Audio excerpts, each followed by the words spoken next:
पार्टीला जायचंय किंवा वेडिंगला जायचंय, पण या स्ट्रेट लूकला खूप जास्त बोर झालात ना आणि कर्ल्स करता येत नाही? Don't worry girls, I have a solution. मी Amazonवरून ऑर्डर केलेलं व्हायरल ऑटोमॅटिक हेअर कर्लर.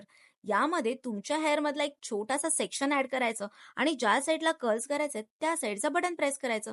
म्हणजे जर तुम्हाला राईट साईड कर्ल्स करायचे असतील, तर राईट बटन प्रेस करायचं किंवा लेफ्ट साईड कर्ल्स करायचे असतील, तर लेफ्ट बटन प्रेस करायचं.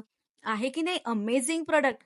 तुम्हाला माहिती आहे का, हे प्रॉडक्ट बिगनरसाठी सुद्धा एकदम फ्रेंडली प्रॉडक्ट आहे. कारण की या प्रॉडक्टला ग्लास प्रोटेक्शन आहे आणि या ग्लास प्रोटेक्शनमुळे तुम्हाला चटके सुद्धा लागणार नाहीयेत. माझं तर हे एकदम फेव्हरेट प्रॉडक्ट झालंय. कारण की मी घरी बसल्या-बसल्या माझे स्वतःचे कर्ल्स करू शकणार आहे. म्हणजे पार्लरमध्ये जाण्याचंही टेन्शन नाहीये. सो गर्ल्स, तुम्हाला माझे हे कर्ल्स कसे वाटले हे कमेंट करून नक्की सांगा. आणि जर हे प्रॉडक्ट परचेस करायचं असेल तर कमेंट सेक्शनमध्ये लिंक म्हणून टाइप करा. टाडा! This is my final look. याआधी माझे इतके सुंदर कर्ल्स कधीच मी स्वतः केलेले नव्हते.